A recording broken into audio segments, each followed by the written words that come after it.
Let's do this. Yeah, Welcome to the show, it's great to be Ryan here. from Tuskola. A new project. It is a new project, yeah. Yeah, I was going down the list of songs that you sent me, and I noticed you added Green Dollar. Wait, Blue Oh, Collar. oh, that song that I played at that song circle that night. Yeah, yeah, Well, yeah. I was listening to it, your SoundCloud this morning on the way to Pilates, and when I pulled into the parking spot, that song popped on, and it wasn't on there last night. I tried to remove it from that playlist because I was like, oh, this isn't ready to show to anybody yet. But you caught it apparently. Yeah, because it Yeah, wasn't on there last night. And I don't then know today how. it was, and I was like, Poontang. Oh God, yeah. So just to Yeah. fill people in, so you and I met at Helen Rain's Song Circle. Yes. I had never been there before, and you did this song that you were like, I tried to write. Well, you tell us, like you were trying to write a light song or something like that. Um, yeah, I normally a lot of my songs I try to poetic, flowery, or dark and brooding or whatever. But then sometimes you just get a song in your head that's just like a stupid, hummable little rhyme. It's super And catchy. I actually like kind of stole the blue collar green dollar thing from the sound guy at the Cactus Cafe. He wrote a song with blue collar green dollar, and I talked to him afterwards, or I talked to him a couple weeks later, and I was like, dude, I got this song idea for that song. Like, I really want to use that rhyme. And he was like, go for it, man. I Oh, trashed that cool. song already. So Oh, great. so I just had this like blue collar green dollar rhyme going on in my head, and I was like, there's no way I can write this song that isn't going to just be like, I don't know, working man country songs. So Totally. I had to allow myself a lot of grace and give myself permission to actually write that song, because that is not the voice that I normally write in. Those songs can be really corny sometimes, and that song might be really corny, but I just gave myself permission to finish it, get all the way through, and I recorded it and was like, actually, I kind of like this a lot. And so I've just been rolling with it. I've been I playing it at shows, and people seem to like it at shows. So It's fantastic. yeah. It is a departure from what you normally do, but I find that to be really refreshing when I listen to a lot of music and I talk to a lot of people, and I appreciate it's dynamic. It shows that you're not just trying to be one thing, that you have the freedom within yourself Yeah. to do that. It's kind of like free writing, I don't know if you do just free writing for yourself as a Yeah. discipline, and Yeah, just yeah, I do. how hard that can be at times to not edit and to just quiet that voice and just let yourself be that conduit. The artist way. Totally morning Yeah. pages. Yeah, I do morning pages. So. Yeah, so I do as well. And so it's such a great muscle to work out, but it is sometimes hard, as far as I can imagine, sticking to it as a song and finishing it as a song and as a product. Like, Yeah, just like don't judge it until it's done. Just like, all right, I've got this dumb little idea, this hummable little melody, and like I can like kind of work this into a story about my own life and my own upbringing, and like, and it is genuine. I do Yeah. do blue collar work. I'm a woodworker and a furniture maker, and like I have to live with that decision like every day, that like as things get more expensive and the tech world takes over things, I made this life decision to like step away from that kind of work. And the more advanced computer technology gets, the less I know about it. And I'm like, I have to live with my decision now. And so that's what that song was about. But it took a lot for me to like give myself the permission to actually write it. So morning pages is huge for that. Yeah, it's so catchy. And I think my mind goes back to, I hadn't even met you yet when you sang that song. I was just sitting across the room from you, and there was such a first of all, you're very, very talented. And so I really love, even in that song circle, it was like, oh, this guy's good. You know what I mean? Thank you. Yeah. Well, I say it, a lot perhaps, but I admire the ability to just grab a guitar and start singing something that you wrote. I Mm. think that that's maybe we're just so used to it we get desensitized, but I Yeah, am forever fascinated by that. And so you are so good and so well, talented. thank you very So much. it's really nice to hear you sing something that was admittedly maybe a little hard for you to do That's what in the those song moment. circles are all about. Yeah. Did you meet Noah? No, Noah wasn't there that night, but Hmm. Noah is another frequent person at Noah Reinecker is a frequent person at this song circle, and he describes it as this like it's this secret society, and I think the song circle is like such the heart and soul of the Austin music scene that it's like you can go watch a band on Red River play at Mohawk or Stubbs or whatever, Hmm. but and you can be like wowed by the lights and the huge sound system and the stage show and all this stuff, but at its heart everybody on those stages is practicing that very simple art of just trying to like grab a guitar or a piano or something and just be able to like share something simple. Hmm. If you learn how to do that, you can take that and expand it into the, you know, being Taylor Swift or Totally. playing on stages around the world. But at its core, it's a very simple practice, and those song circles are just where we all meet up to talk about our practice, and it's like Hmm. it's really really great space. I felt so honored to be in that room just as a witness in the corner. And what I loved is like, you know, there's such vulnerability, the duality of like the vulnerability and the talent. It's like you have someone like Danny Danny Malone. Malone, yeah, Fuck. I had never heard him before, yeah, Me and either. he was incredible, Oh my and God. come to find out, I think he's like there's some people that are like kind of well known that show up to those song circles, and I, you're like, I, what are you he, doing here? I know, like he helped us park Yeah, when we were pulling because it was super wet and yeah, muddy yeah. and all that. Um, but yeah, like that. But to hear him, you would think, was this his first time performing in front of, like, you know, it's like you get this. Hmm. We're all the same. We're all human beings, And we're all nervous to show and we're people our all new stupid nervous. little song that we wrote. Like, yeah. Totally. And for me, it was just such an honor to be in that room with all these talented people and seeing all the angles of art Hmm. and hearts, Hmm. you know. Hmm. It was so beautiful. Do you is that a part of your, do you go to that? I don't know how frequent it is, but I've been going every chance I get for about the last 9 months to a year oh or really? something. Yeah, I Okay. played a Grateful Dead cover show in Martindale. It happens every around the 4th of July every year in Martindale. I played last year and I met Helen there and she Okay. was like, "Hey, do you write songs? Like you should come to my house. I do this thing at once a month." And Yeah. I just started religiously going to it because it's been um, such a help in my songwriting process just to like see what other people are doing, to see that other songwriters are like nervous about the stuff that Mm-hmm. they're presenting for the first time, and it's just given me such a permission slip. So yeah, Yeah. I go to those. I'm a frequent open mic person as well. My gosh. Yeah. It's like terrifying. Is it terrifying? The first time, yeah. Shit. Have you been to the Cactus Cafe? Oh, I love it. Yeah. Yeah. Have you been to their open mics? No. Their open mics are always jam packed. Mm. There's like 22 spots, but 60 people will sign up. Wow. You know, it's always, Is it like pick out of a hat? it's not like that. It's like you sign up.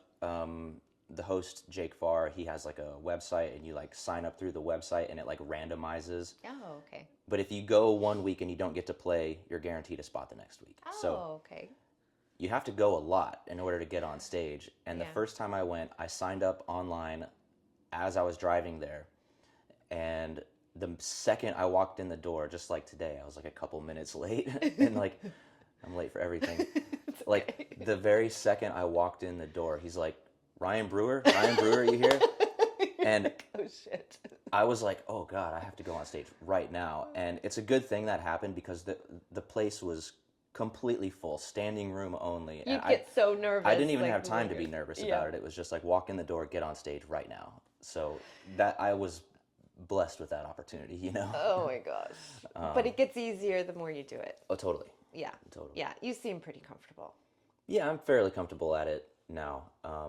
it's really easy to fall into the ruts of like playing the same songs that you are really comfortable with, that you know go over well, but it's a bigger risk to like try something new at a place like that. I played at Cactus Cafe last week and played a new song. I was like, I don't think this is going to go over that well, and like it went over fine, but it was Yeah. definitely like I know I could have killed it with another song. Yeah. But, you know. But it's important to do that. Yeah, totally. Yeah. Where are you from? And kind of, can we give like a, synopsis of sort of where you come from? Yeah, and yeah. how did you get into music? Has it been a part of your life for a long time? Yeah, since middle school, I started playing trumpet in middle school, and I was like in the concert band, the jazz band. I picked up guitar when I was 14. I'm from Champaign, Illinois. Oh, okay. Have you heard of it? Yes, I'm Yeah. from Erie, Pennsylvania. So, is that north? Is Champaign It's like north, close to the... it might be a little bit south of latitude wise or whatever from Erie, but Rust Belt Yeah. area. Yeah. Yeah, it's like right in the center of Illinois, 2.5 hours south of Chicago, and like 3 hours north of St. Louis. I mostly grew up there. My parents live in a small town south of there called Arcola, and my whole family is from a town called Tuskola, which is So, where the name comes from. there you go. Yeah. My whole family lives in Tuskola. I grew up going there every weekend. I've never lived in Tuskola, but I lived in Arcola, right next the next smallest town next door. wow. And yeah, I grew up playing trumpet, switched to guitar, started bands in high school, and I've just been like consistently making music in bands. That's just like how I socialize with people. I don't know how to like exist in the social world if not for like going to band practices and Yeah. planning for shows and things like that. If I don't have band practices or center my life around music, I don't know what to do. I'm not gonna like get into rock climbing or whatever. Like, Like, oh, okay. Well, yeah, yeah. So I've played in tons of bands, and I moved here in. Well, I went to college in Chicago for a few years. I spent a little bit of time in Asia, in China, and when I came back from there, I lived in Milwaukee, and then just for briefly ended up back in Champaign, and I moved down to Austin in 2019. Okay. Yeah, and So, yeah. and I kind of became known as a bass player around town. Oh, okay. I played bass in some bands in Illinois, and when I moved here, I got picked up by the band Calliope Musicals. Like, my roommate knew them and linked us together. Calliope Musicals, I toured with them for like a year and a half until COVID hit, and then once COVID subsided and touring started up again, we toured for another 2 or 3 years, and Calliope Musicals has morphed into Bruce, which is I play bass with Bruce now and a guy named Otis Wilkins, and I play baritone guitar for this dude Boone Carter. He has been on my show, and I He has. just did Pilates with his dad. Oh, really? I just saw Dave this morning. Oh my God. He was in the class before me, but yes, yeah. Oh my God. I know his dad. Awesome. That's how I know about Boone, is Cool. through Dave's dad. Yeah, Spencer Boone is a killer songwriter, and Yeah. he's been a good friend. I played bass briefly for Lolita Lynn, who is I know that name. she's a great songwriter and musician. She plays bass for her dad's band, Tito and Tarantula. Okay. They were in that movie From Dusk Till Dawn. Oh, the okay. Robert Rodriguez movie. Yeah. Anyways, I played bass for Lolita Lynn. Spencer sang for Lolita. That's how I met Spencer, and now I play baritone guitar and Okay. acoustic guitar in his live band. Very cool. Yeah. Very cool. And then let's talk a little bit about Good Night and Good Morning, because I, again, was checking out all your music, and it turns out I already was following Good Night, Good Morning on Spotify. Really? Yeah. What? How random is that? It's very random. That's cool. So I kind of went down the rabbit hole of them as well, and you were saying that you have a bit of a resurgence with that band. Yeah, we've had a strangely cool couple of years. Yeah. We started that band when I was in high school. It was just me and Pat, the keyboard player and vibraphone player. Uh, we started that when we were seniors in high school. It was our band all throughout college. We moved to Chicago together, and we played around Chicago for a few years. And we released one album in 2012. And at that time, this label in Europe called Own Records, they're based in Luxembourg. They released our record on vinyl, and I'm not trying to throw shade, but they made some. They were like, oh, as soon as this record comes out, you guys need to come over and tour Europe for 6 weeks. And I was like 20 years old, and we were like, yes, please, like let's go to Europe. We want to play Europe. That's like the dream. Yeah.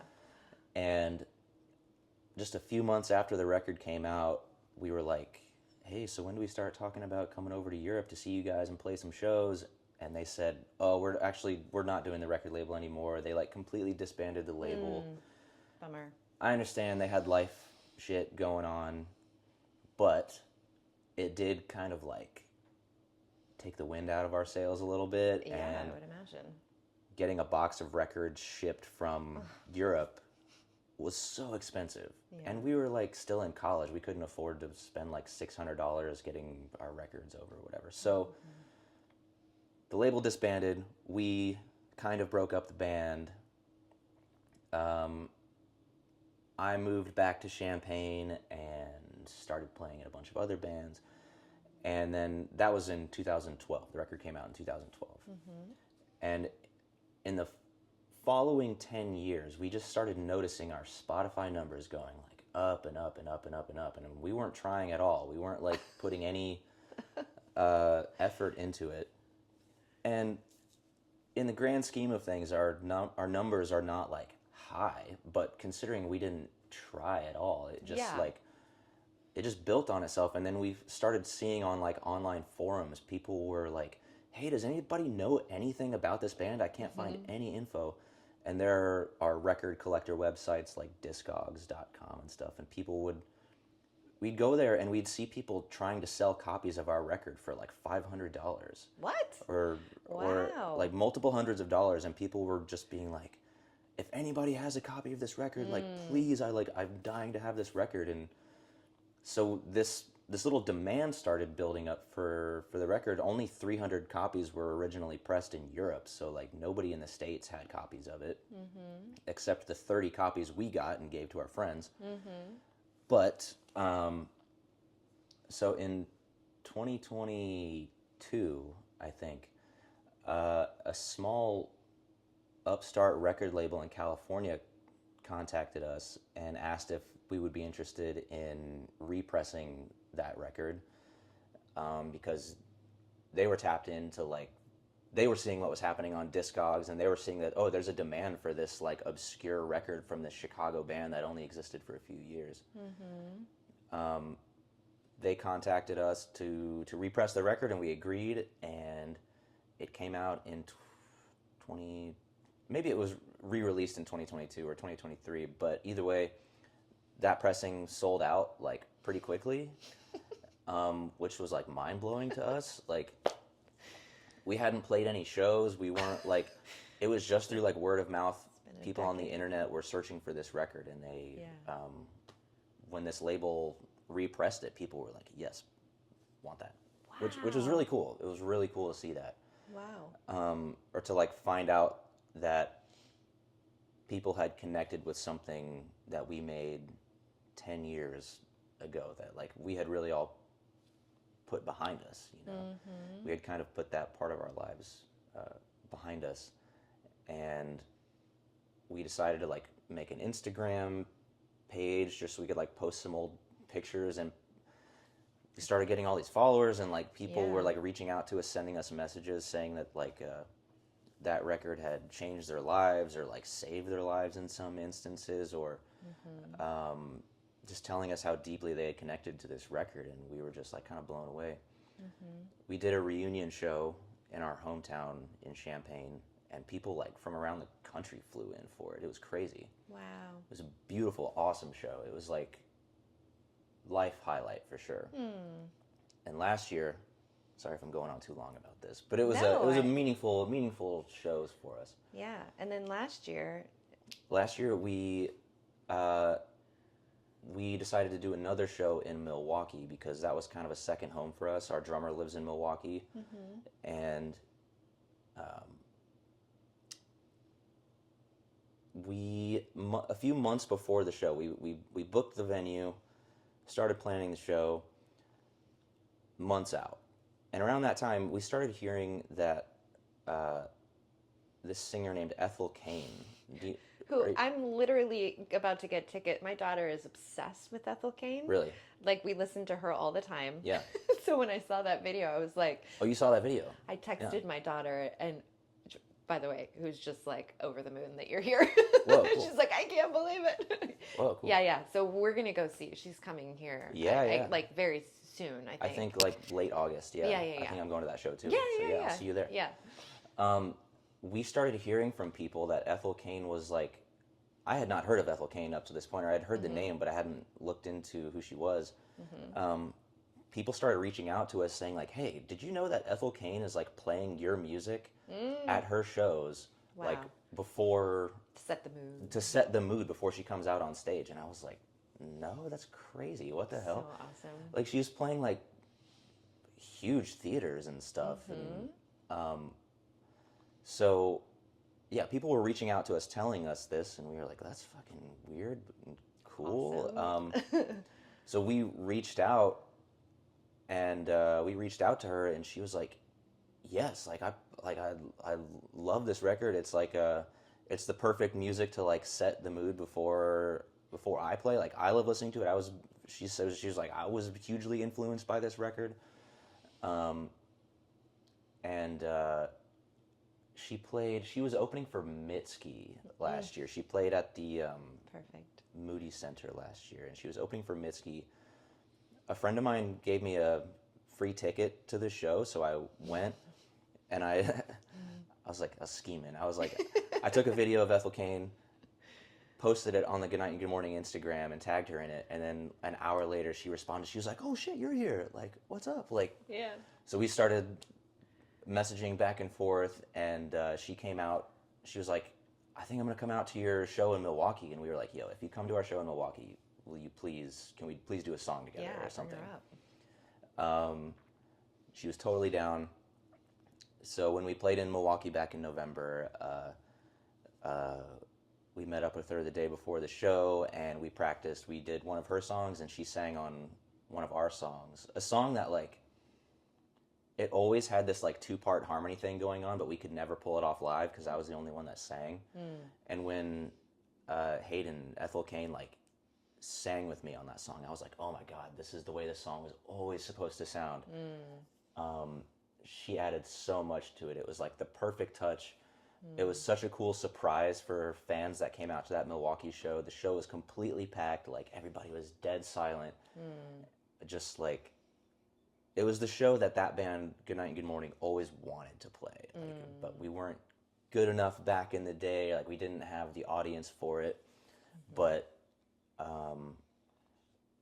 was a beautiful show. And then towards the end, we like bring out Ethel Cain, and people were just like, losing their minds. What the fuck? Like, why is Ethel Cain here? Like, it's so sick. What a awesome. And like, so like, we were giving her flowers, and she was giving us our flowers. It was great. It was a really, really beautiful show. Yeah. So where does Goodnight and Good Morning sit at now? We are tossing around ideas for new music. I have a lot of ideas, but the main issue that we have is that Sahan, our drummer, lives in Milwaukee. Pat, the vibraphone player, lives in Detroit. And we have some potential plans in the works to like get together and make some new music. Nothing fully on the books yet, but just trying to feel it out and see if there's like any demand for it, if people would care. I don't know. It kind of seems like it. Yeah. So, yeah. And so listening to Good Night and Good Morning, I could kind of, it was neat to listen to that, and then to also listen to Tuskola songs and see, compare, contrast, and the thing that I could hear that I love about what you do on your solo stuff is You seem to have a thing for texture, Mm. and that's what comes across. So obviously good night good morning is very texturized and Yeah. ambient, and Yeah, it's just like sex for your ears. yeah. It's yeah, very It's soundscapey headphone very, music. yeah, Yeah. yeah, which is cool. And then Tuscola obviously is different, but you still have that cool texture to it. Um, Hmm. and but it's different. I don't think you're trying to keep them Yeah, yeah. the same at all, but it's just like it feels like that's a common thread. Um, Talk a little bit about your sound and the tone of Tuscola, Hmm. and is there any carryover or not from Good Night, Good Morning? I think I spent a long time worrying or obsessing over the texture just a little bit too much. Mm-hmm. And I got so into it, like that Good Night and Good Morning record, I spent 3 years recording it, Mm. just obsessing over it. I made like 15 demos of every song, Mm. partially or like halfway done demos that I would just walk around the neighborhood in headphones, like listening, like trying to like capture this atmosphere, this Mm-hmm. texture that I like really, really wanted. So I'm glad you noticed that because that was a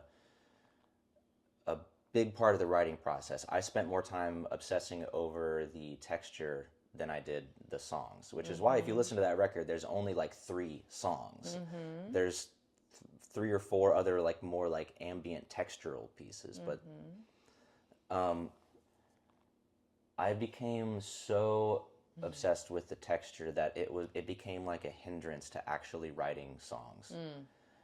And I it's a reflection of the point I'm at in my life now where like I don't care so much about the texture or like getting this perfect like headphone experience or this Mm-hmm. um one of the other things I maybe like tried to focus on with Good Night Good Morning was like always having these like just absolute like heart-wrenching chords. You know what Mm-hmm. I mean? These things that would just grab you and like just turn your stomach or like Mm-hmm. because I felt that really deeply when I heard it. I would you can choose chords in such a way that like you you lead somebody somewhere and then it just like turns their heart and it's just like oh the bottom drops out and it just Mm-hmm. it's like It's I moving. it's like it hurts so good Mm-hmm.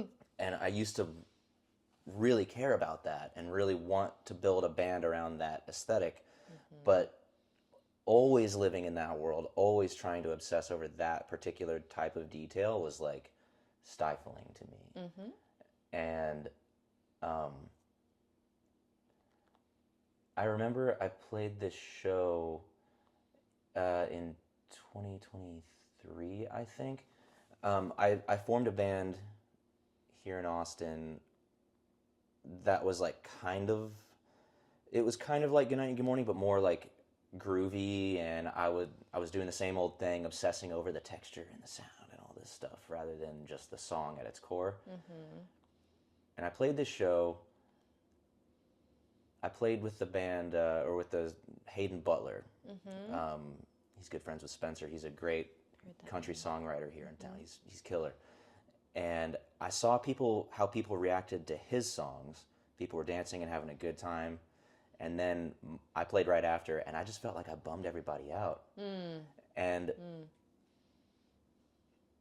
I think I'm at a point in my life right now where I just want to see people having a good time Yeah. with songs rather than like make this headphone music that you live in your bedroom with your headphones on and like isolate yourself from the world. Like I used to be that guy and I used to try to do that, but now personally think the um, country two-stepping scene around Austin, around Texas, is like a really cool like communal bonding experience. It's this Yeah. totally different way of interacting with music and you can get burned out on being that kind of musician because you realize that people don't care about the song so much they just want a beat to dance to and like that's fine but I'm trying to find some like happy medium between really focusing on quality songwriting and also giving people an experience that they can enjoy. And I record all my music myself in my bedroom, and I still focus on the textures a lot. I want everything to feel very balanced, and every instrument needs like to have its own sonic space, and I want it to like texturally feel good when you hear it in your headphones. So I'm still focusing on that. It does. It does come across like that.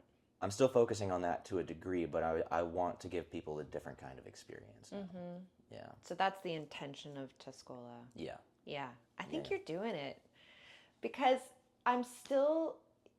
So there's a song that's out now. You just released Hard Veins. Yeah, yeah. Which feels. It's interesting because I'm lyrically focused first. Like when I write, I'm a lyrics girl. I'm not a melody. I wish I was. I dream melodies, but then I can't remember them when I wake up. Side note, could you understand any of the words in the Good Night, Good Morning music? Some. Okay. Some. They feel crystal clear to me, but people tell me they have no idea what I'm saying. Yeah, but you like, know what you're saying. I do, we're coming from like outside in. Yeah. Yeah. Yeah. But what I was gonna say was what was I thinking? You have, sorry, I got off my train of thought. Hard Veins. You put Hard Veins out, and it is this really catchy. You still have that texture, like you've created in the sound and the tone. You've created what I feel like is a real signature. So like it's a sound that specifically I'm not really hearing a lot of, right? I mean, dare I say that it's very unique in the way that your sound is. And I don't mean like just the kind of more folky country. I mean the specifics of it, the way that your vocals sound, the way that the instruments sound are very, very unique. And there's this duality in there because if I zoom out, it's a song that I could dance to. But if I zoom in, which is typically what I tend to do, and I'm listening to what you're saying, and I'm looking at the vehicle that you're driving those lyrics in, there's that duality that I love. You're talking about in Hard Veins, you're talking about how hard it is basically to love you and to deal with you and how you want to be someone that someone could love. But hey, baby, you better, There's actually like a whole third verse of that song that is not on the recording. Hayden Butler came over one day and we wrote a new verse to that song that really like encapsulates, like really even drives that point home even more. But by the time we wrote that, I couldn't re-record the song. I already loved the recording too much. I didn't want to touch it, but I do it live and yeah. But so it's cool. Like you're giving that very unique sound and texture and kind of delivering a product that I think I'm gonna know what it is. I think I'm gonna just go, oh, okay, But you have a real unique stamp on it, and the way that you sing it, and then the things that you're saying feel vulnerable. And I love kind of getting my heart broken in the sweetest way. And then it feels like that's because then I listened to another song that's not out yet, Thunderbolts. And that one's really stuck in my head today. And I can't wait for that one to come out. That one's a little more abstract than Hard Veins is. Yeah. That one was written using a different method. It's a little bit more like cut and paste imagery, where like I'm not telling you exactly what the song is about. I definitely have a feeling of like what it's about. But. Yeah, but when you say about the storm cloud is gonna, and I'm gonna hold in my thunderbolts or whatever, or something about getting all the way to December and I haven't written you yet. Is that it? And then I get that. I know exactly what you're talking about. Yeah. Throughout that whole song. That's cool. That's cool. That's also me. I'm so zeroed in on your lyrics as I'm listening. That's awesome. I've never been a lyric listener. I've always been a fun. melody and texture listener. Yeah. And since getting involved with like the songwriting scene in Austin, I've had people give me like incredible experiences with their lyrics, you know, and like I can start to focus on them a lot more now. I'm still mostly a melody listener, but it'll take me several listens through a song to like understand what anybody's talking about. Like, isn't that so cool, the way Yeah. that brains work? I write with my boyfriend Jason, that you know, and it's great because it works so well together. He's obviously capable of writing lyrics, Yeah. but he can kind of, he can sort of handle the melody, and then we kind of play with the lyrics together. Cool. And it's so fun the way that brains can operate in that. What is your plan with this new project, Tuskola? Like, what's the plan? When can we see you play? The plan is to. I'm not working on a record. I'm on the singles train right now. I love that. If all the songs end up being on a record later, that's cool. But I'm just on the path of just like trying to put out a single like every 6 weeks. I've got the next like, I don't know, 7 singles like ready to go. So I can carry myself through the end of the year like putting out singles and just see where it goes. I don't know. I really want to have a full band to pull all these songs off. I have guys that I'm like talking to about working with, and guys and gals that I'm talking about working with. But like operating, I guess I haven't quite figured out how I want to like package it or what scene to exist in yet.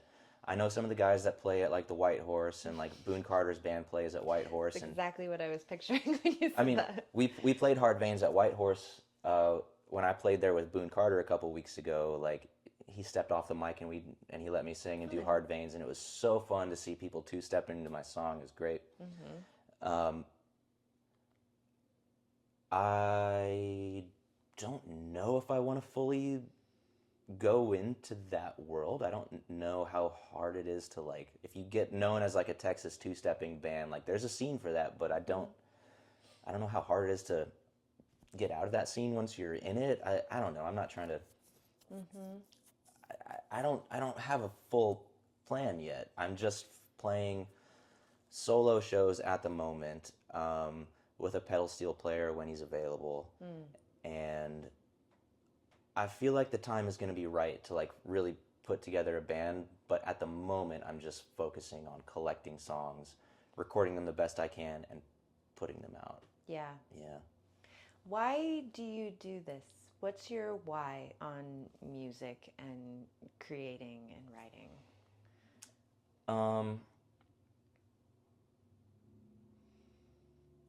I think, well, when I moved here, I had stopped writing my own music and was just playing bass with bands. And I was really enjoying that for a while. Playing bass is especially fun. I mean, getting to why I do this, that's just how I socialize with people. That's how I like, I don't know what to do with people or what to like talk about if we're not doing something music related, or like, it's just the way that I know how to like interact with the world. So if I don't have band practices, if I'm not working on music, I start to go a little crazy and get a little weird and like down and twitchy. And, yeah. There he goes again. I just like, I don't feel like myself. I don't feel like I'm like working towards anything if I'm not working on music in some way. But when I was spending all this time playing bass, I had this very distinct feeling that like my life is surrounded by poetry, and there's a lot of like beautiful stuff in my life, and there's a lot of interesting stories in my life that I don't know how to like get across to people or connect with people over unless it's through music in some way. And you know, I had a couple experiences when I first moved here that I was like, God, that like that's such a weird experience. Like I need to write a song about that, but I don't know how, because I had always spent so much time focusing on the texture of the music, on the aesthetics of the music, rather than like the song Straight to it. going straight to it and like saying what it is I'm feeling. And so I spent a couple of years not knowing how to like approach songwriting, and then I just ended up, meeting Helen, who invited me to her song circles, and like just finding my little tribe of people that are doing something similar to me, and they all feel that same thing. That's like there's so much poetry in my life, and I'm just trying to like draw it out and express it in some way.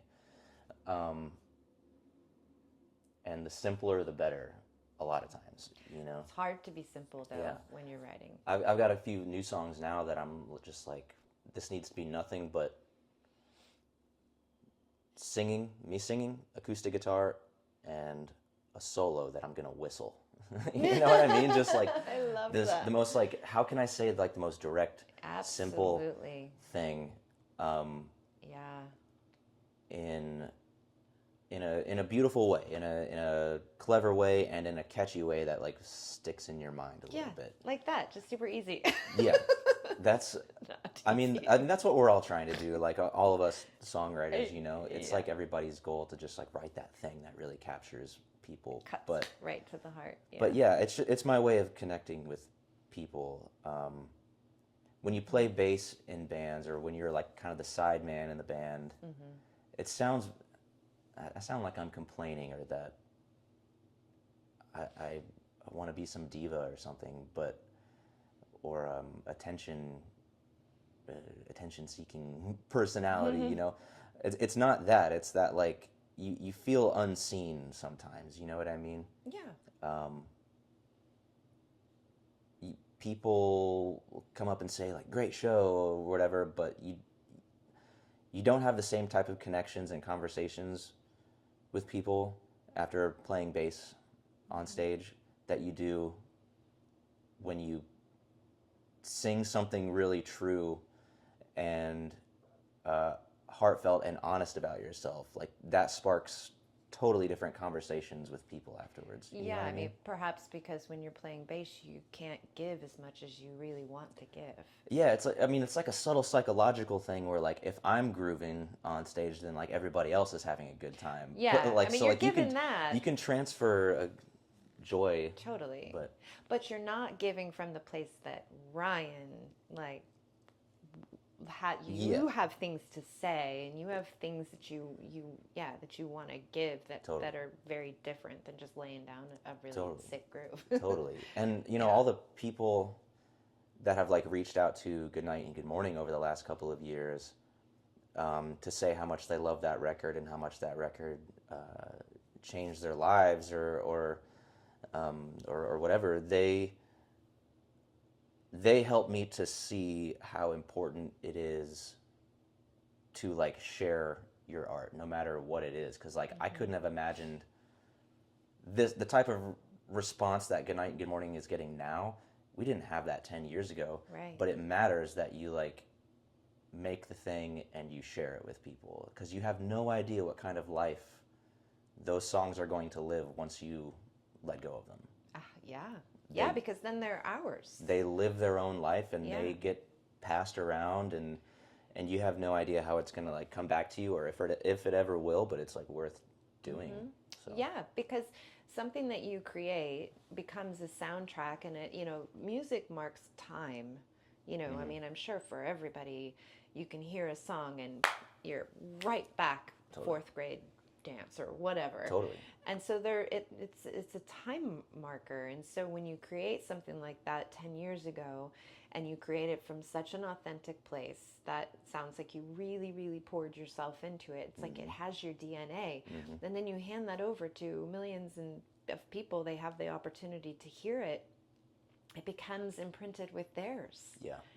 And then that is just the magic of music. Yeah. It's I've had people reach out and say that I listened to this album when I was living in Japan, and like I didn't know anybody, and I would just like walk around Tokyo with headphones on, just listening to your record, and I'm like, that's so cool. That's like what I wanted this music to be. That's what I did. Like Right. the record came out when I was studying abroad in Shanghai, and I didn't know anybody in Shanghai, and I was like walking around just listening to this record that I had just spent 3 years making, just like looking at all the lights and Yeah. people watching, and it's really interesting how like people have these similar sorts of experiences with your music that you had, that like you couldn't have forced that or made that situation happen. It's just art takes on a life of its own once it leaves your hands, and I just think that's the coolest thing in the entire world. Yeah.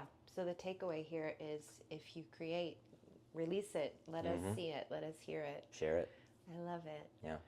Thank you so much for coming on. Thank you so much for having me. This is so cool. I'm so happy to have met you, and likewise. it was so funny when I was listening to you, and we all loved that song that you did because it says poontang in it. It has the word poontang. I got permission to use that word. I asked my girlfriend if it was okay, and she said it was okay. So I mean, it kind of makes it, and I love that you wait till the second verse for that. yeah, you can't give them that first. No. We're not giving the poontang up in the first verse. No, you got to wait for it. No, you got to bury that lead. Yeah. It's so good. So Hard Veins is out now. Yes. If you want to follow Ryan with his project called Tuskola, you can go to Instagram, and it's at tuskola.ryan. Tuskola.ryan. That's the best right. place. And then obviously on Spotify. I snagged that Tuskola name. Yeah, you did. Yeah. And so Hard Veins is out now. There's a really good one coming next called Thunderbolts that I love. Thank you very much. It'll be out July 18th. Is this going to come out before perfect. or after this then, do you think? This is going to come out way before that, Okay, so sweet. then they can know about it. And then will you release Blue Collar, Green Dollar? Yes. That'll be the third or fourth single. Okay, great. I've still got a little work to do on that song, Yeah. but you heard the demo version. I so did it's hear the mad demo. Embarrassing. Stop it! It's great. Are you kidding? Yeah. I played it a few times. I was like, this is fantastic. You're very, very good. You are really, really Thank you so talented, much. and I truly, truly mean that. Thank you. Yeah, it's just, I'm excited for you to launch this new project and see where you go. We'll see where it goes. I'm excited about it. Yeah. All right. Well, stay tuned. That does it for this episode. Thanks so much for watching. Thank you for Thanks coming for watching. on. Thanks for having me, Kat. Of course.